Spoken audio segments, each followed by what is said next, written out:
नमस्कार। खाली दिमाग को खुले दिमाग में परिवर्तित करना शिक्षा का सरोकार है। मैं एम बलडोदिया आप सबसे मुखातिब हो रहा हूं एक सबसे महत्वपूर्ण मुद्दे पर बात करने के लिए। देखिए, ये हमारे नौनिहालों के भविष्य से जुड़ा है, ये हमारी आने वाली पीढ़ी के भविष्य से जुड़ा है और ये हमारे समाज को दशा और दिशा देने के संदर्भ का है, इसलिए हमें बात करनी चाहिए। देश में कई दिनों से बात की जा रही है, नई शिक्षा नीति का आगाज किया जा चुका है, नई शिक्षा नीति लागू कर दी गई है। ऐसी कई सारी बातें जो है वो हमें सुनने को मिल रही है। लगातार न्यूज़ चैनल्स के माध्यम से, समाचार पत्रों के माध्यम से ऐसे संदेश हमारे तक आ रहे हैं। सोशल मीडिया पे भी इसको कई तरीके से क्रिटिसाइज किया जा रहा है, कई तरीकों से आप ये कह सकते हैं इसको अपग्रेड किया जा रहा है, अपलिफ्ट किया जा रहा है, इसको प्रमोट किया जा रहा है। तो इस पर हमें थोड़ी सी बात कर लेनी चाहिए। मैं शिक्षा से जुड़ा हूं तो मेरा नैतिक दायित्व भी ये बनता है कि मुझे इस प्रकार के विश्लेषण आप लोगों तक पहुंचाने चाहिए और हम सब लोगों को मिलकर बात करनी चाहिए। देखिए, जो एजुकेशन पॉलिसी है दैट इज द फ्रेमवर्क, वो एक विजन है, एक विजनरी डॉक्यूमेंट है, एक फ्रेमवर्क है, that is not the constitutional draft.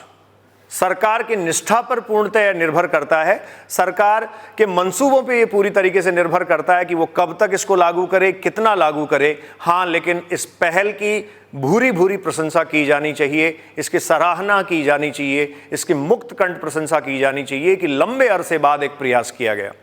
तो इन प्रयासों का एक संक्षिप्त विवरण मैं आपके बीच रखने जा रहा हूं। देखिए, भारत में जो एजुकेशन पॉलिसीज हैं या शिक्षा नीति है, उस पर कितना काम किया गया, कितनी बात की गई, ये सब बातें मैं आपसे कर रहा हूं। सबसे पहले अगर हम देखें, लॉर्ड मैकाले का जो एजुकेशनल सिस्टम था वो आज़ाद भारत ने अडॉप्ट किया था। आज़ाद भारत 1947 के बाद का जो भारत था, उसमें आप ये कह सकते हैं मौलाना अबुल कलाम आज़ाद भारत के पहले शिक्षा मंत्री थे और 1948 से 49 में भारत में सबसे पहले एक एजुकेशनल बॉडी, जिसको आप यूजीसी कहते हैं, विश्वविद्यालय अनुदान आयोग का गठन किया गया। उसके बाद आप कह सकते हैं जो सेकेंडरी एजुकेशन कमीशन है 1952 तक एग्जिस्टेंस में आ गया था। 52-53 में सेकेंडरी एजुकेशन कमीशन अस्तित्व में आया। ठीक है, तो भारत की शिक्षा पद्धति वो जो पुराना ढर्रा था वहाँ से आगे की तरफ चल पड़ी और भारत के शिक्षाविदों को काम दिया गया कि हमारे बच्चों का भविष्य कैसे संवारा जा सके, हमारा स्वर्णिम भविष्य कैसे तलाशा जा सके, कैसे तराशा जा सके, इस पे काम किया जाए। तो इसी क्रम में यूजीसी और Kothari commission, the most popular aspects of the Indian educational system, Kothari commission और यूजीसी के संयुक्त तत्वाधान में, संयुक्त प्रयासों में बहुत एफर्ट्स किए गए, बहुत लंबे अरसे तक काम किया गया और आप ये कह सकते हैं सबसे पहले भारत में 1968 में एक राष्ट्रीय शिक्षा नीति जो है उसका प्रादुर्भाव हुआ। भारत की अपनी पहली शिक्षा नीति दोस्तों 1968 में सबसे पहली बार आई।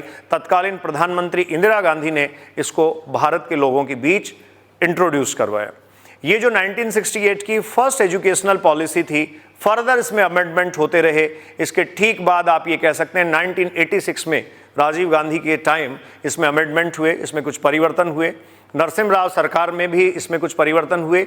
इसी बीच 1985 में जब 86 में एजुकेशनल पॉलिसी रिवाइज कर दी गई थी, 85 में एमएचआरडी की स्थापना कर दी गई, जिसको आप मानव संसाधन विकास मंत्रालय बोलते हैं, ministry of human resources and development आप बोलते हैं, लेकिन आज वो शिक्षा मंत्रालय कर दिया गया है। ये भी शिक्षा और शिक्षा से जुड़े हुए लोगों के लिए गौरव की बात होनी चाहिए कि शैक्षिक परिवेश को बढ़ावा दिया गया है। मानव संसाधन विकास मंत्रालय के बजाय अब हम इसे शिक्षा मंत्रालय जानने लगे हैं।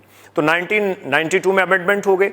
अब 92 के बाद में जो अमेंडमेंट्स जो हो गए थे उसके बाद में इस पर कोई बहुत ज़्यादा काम नहीं किया गया। हाँ, आप ये कह सकते हैं जो टी सुब्रमण्यम है उनकी और जो कस्तूरी रंगन है, इनकी अध्यक्षता में कमेटीज गठित की गई।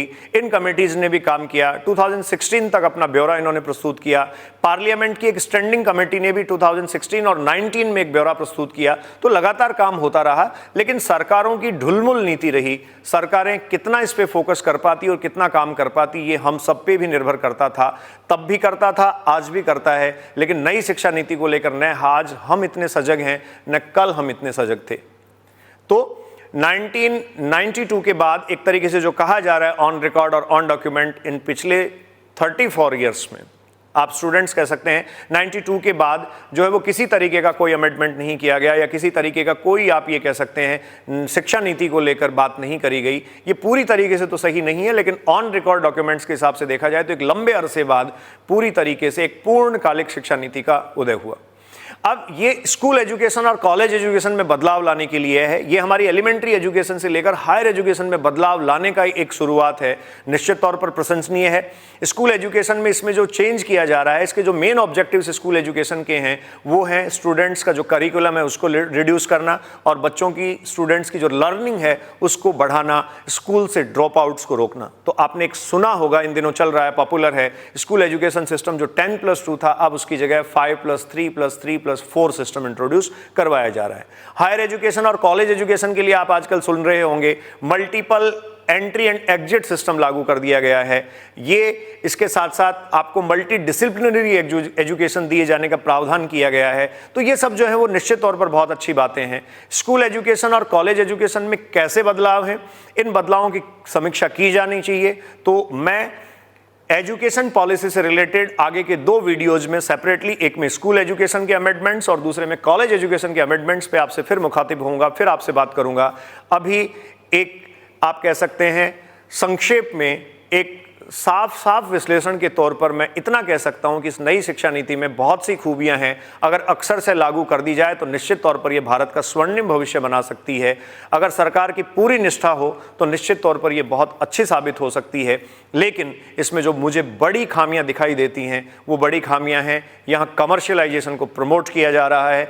यहाँ जो निचले तबके के लोग हैं, जो गरीब विद्यार्थी हैं, जो अभावग्रस्त क्षेत्रों के लोग हैं, उनकी बेहतरी के लिए, उनकी शिक्षा के लिए कोई विशेष प्रावधान या नहीं रखा गया है। और स्टूडेंट्स, फ्रेंड्स, लास्ट में मैं आपको बताता चलूं, जो RTE है उसके डिसोल्यूशन का भी मुझे लगता है कि यहाँ से खतरा मंडरा रहा है। तो आप सब लोग एजुकेशन पॉलिसीज या एजुकेशन से रिलेटेड जितनी सारी बातें कंट्री में की जाती हैं, सजग रहकर, सतर्क रहकर इन पर विचार करते रहिए, इनका विश्लेषण करते रहिए। अगले वीडियोज़ में मैं आपसे फिर मुखातिब होऊंगा नेक्स्ट वीडियोज़ में, जिसमें हम respectively school education and college education की बात करेंगे।